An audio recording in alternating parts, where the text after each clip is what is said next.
Cel shading, a popular art style seen in anime and cartoon. It made its way into the 3D game industry long ago, from the cult classic Zelda Wind Waker from 20 years ago, to the modern day huge hit Genshin Impact.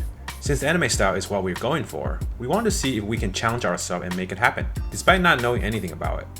This episode we'll talk about how we take our character from this to a cel shaded look that support dynamic lighting changes along with some other small art updates.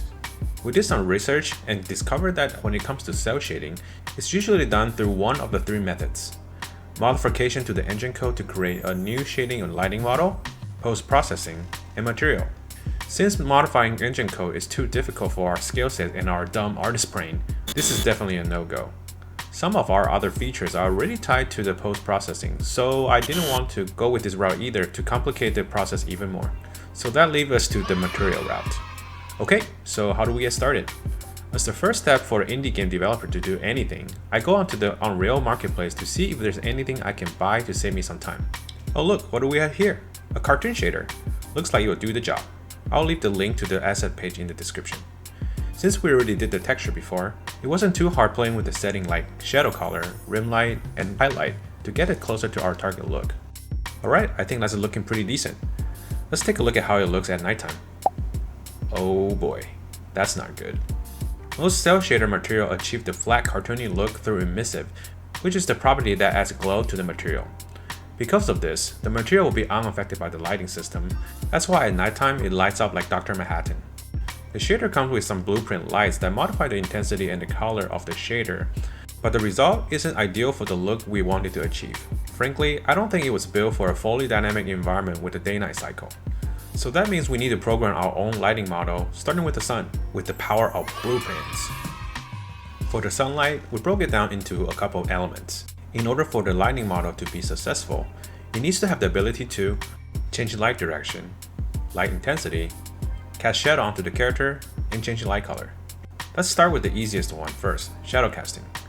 Obviously, the way that the shade works in real life is the light ray from the sun being blocked by the object that is bigger or taller in front of the target. To imitate that, we have a line traced from the sun to the player. If this line is ever interrupted by an asset, light receiving will be turned off on the player. Problem solved. Next up is light intensity and color change. Seen in anime, during night and the golden hour, the tone will shift to match the environment. So let's try to match that. By tying the material intensity and color variable transition to our day-night cycle clock, it wasn't too difficult to achieve the look. The last item is light direction. Same as the previous item, we can tackle this by tying the light blueprint rotation to the day-night cycle clock. But it's a little trickier than that. In anime, the lighting direction for the character shadow is heavily stylized, so if you rotate the lights realistically, you'll get some pretty bad result. Instead of that, we'll be rotating the light at a specific angle instead of how the sun trajectory works in real life.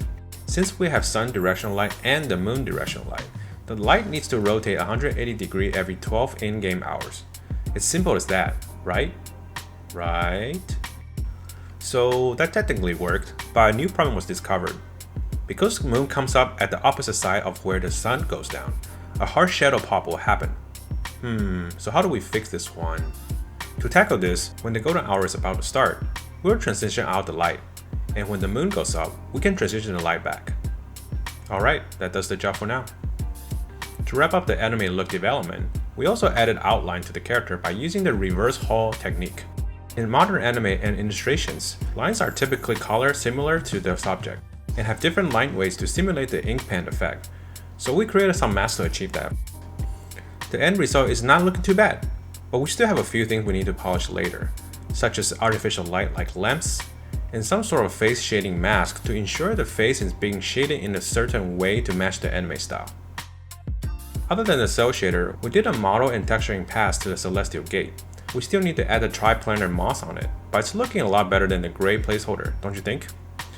The other art progress that we started on is the player home interior.